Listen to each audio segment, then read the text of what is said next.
چلیے شروع کرتے ہیں کہانی۔ یہ میری ماں کی دوسری شادی تھی، مگر میرے نئے ابا کی پہلی شادی تھی۔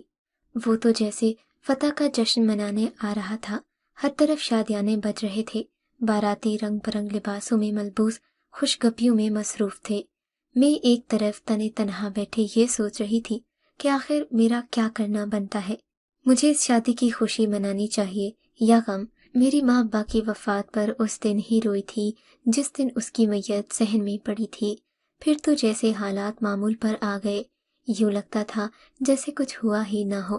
میری ماں کو ابا کی وفات کا اتنا غم تھا یا نہیں جتنا اسے گھر کے حالات کا تھا۔ ابھی 1 سال مشکل سے ہی نکلا تھا کہ اس نے شادی رچا لی، شادی پر نئی نویلی دلہنوں کی طرح۔ مہندی میں شرابور وہ مجھ سے بھی غافل ہو گئی تھی۔ اب تو مجھے لگ رہا تھا اسے شادی سے زیادہ ابا سے جان چھوٹنے کی خوشی تھی۔ غربت میں محبت کم ہی پنپتی ہے۔ میری ماں شروع سے ہی ابا کو پسند نہیں کرتی تھی، آئے روز جھگڑے معمول کا کام تھا۔ مجھے بھی اس سب کی عادت ہو گئی تھی۔ ابا کی غیر موجودگی میں امجد نام کا ایک شخص آیا کرتا تھا جو اپنے آپ کو ماں کا رشتہ دار بتاتا تھا۔ وہ جب بھی آتا میرے لیے ڈھیروں کھانے کی چیزیں لاتا تھا۔ ماں میں اس کی دلچسپی تھی، مگر میں شاید اس کے لیے کھلونا تھی۔ مجھے ماں کی غیر موجودگی میں وہ گود میں بٹھا کر ٹافیاں کھلاتا رہتا تھا۔ ابا کے مرنے کے بعد اس کے آنے جانے کی رکاوٹیں ختم ہو گئیں۔ ماں کی جیسے دلی خواہش پوری ہو گئی۔ ماں نے اسی شخص سے شادی رچا لی۔ شادی کے 1 ہفتے تک ہم لوگ اسی ٹوٹے مکان میں رہے جسے ابا اپنی جنت بتایا کرتے تھے۔ پھر امجد نے کسی سے بات کر کے میرا ابا کی جنت بیچ دی اور گھر آ کر بتایا کہ ہم لوگ کراچی جا رہے ہیں۔ پہلے پہل تو مجھے لگتا تھا جیسے ماں نے درست فیصلہ لیا ہے۔ ہر روز نت نئے کھانے ملتے جو میں نے آج تک نہیں دیکھے ہوں گے۔ مجھے لگتا میں پرانے بوسیدہ گھر کی جنت چھوڑ کر بڑے گھر کی جنت میں آ گئی ہوں۔ اب سوچتی ہوں انسان کتنا بے وقوف ہے، جنت کو دیکھے بنا اپنی جنت بنا لینے کا دعویٰ کرتا ہے۔ یہ جنت زیادہ دیر تک جنت نہیں رہی تھی۔ ہر روز میں نے امجد کو آدھی رات کو نشے میں دھت آتے ہوئے دیکھا اور پھر یہ معمول بن گیا۔ وہ ہر روز نشہ کر کے آتا، ماں اور میرے سوتیلے بھائی کے درمیان لڑائی شروع ہو جاتی۔ میں سہم کر کمرے میں جا چھپتی۔ آہستہ آہستہ ماں کے بھی حواس خطا رہنے لگے۔ اماں کے ہونٹ کالے پڑتے جا رہے تھے، آنکھوں میں پیلا پن نمایاں ہو رہا تھا۔ یہ حقیقت مجھ پر بہت بعد میں کھلی تھی کہ اس نے اماں کو بھی نشے پر لگا دیا تھا۔ اماں کئی بار نشے میں اتنا دھت ہوتی کہ اسے پتہ بھی نہ چلتا کہ اس گھر میں کوئی بیٹی بھی رہتی ہے۔ اب دونوں کا مقصد صرف نشہ پورا کرنا تھا۔ آہستہ آہستہ میرے سوتیلے باپ نے نشے کو ہی اوڑھنا بچھونا بنا لیا۔ اس نے کام کرنا چھوڑ دیا، بلکہ یہ کہنا درست ہوگا کہ اس نشے سے اب کام ہوتا ہی نہیں تھا۔ اب مسئلہ اس کا نشہ پورا کرنے کا تھا، اس لیے اب وہ اکثر کچھ نہ کچھ چوری کر کے لے آتا۔ میری ماں کو بھی اعتراض نہیں تھا کیونکہ اس کا بھی نشہ پورا ہو رہا تھا۔ ایک دن میں نے اپنے باپ کو اپنی ماں سے بات کرتے ہوئے سنا کہ رخسانہ کو کسی کے گھر کام پر رکھوا دیتے ہیں، اس طرح سے ہمیں ہر مہینے پیسے ملتے رہیں گے۔ مجھے لگا میری ماں انکار کر دے گی، کیونکہ مجھے لگا وہ مجھے خود سے دور نہیں بھیجے گی، مگر یہ سب تو میری خام خیالی تھی۔ نشے میں کون سی بیٹی اور کون سی ماں، وہ تو جیسے اسی انتظار میں تھی۔ جھٹ سے مان گئی۔ میں نے ماں کی منت کی کہ میں تجھ سے دور نہیں جانا چاہتی۔ میری ماں نے مجھے یہ کہہ کر سمجھایا کہ میں مہینے بعد تجھ سے ملنے آتی رہوں گی۔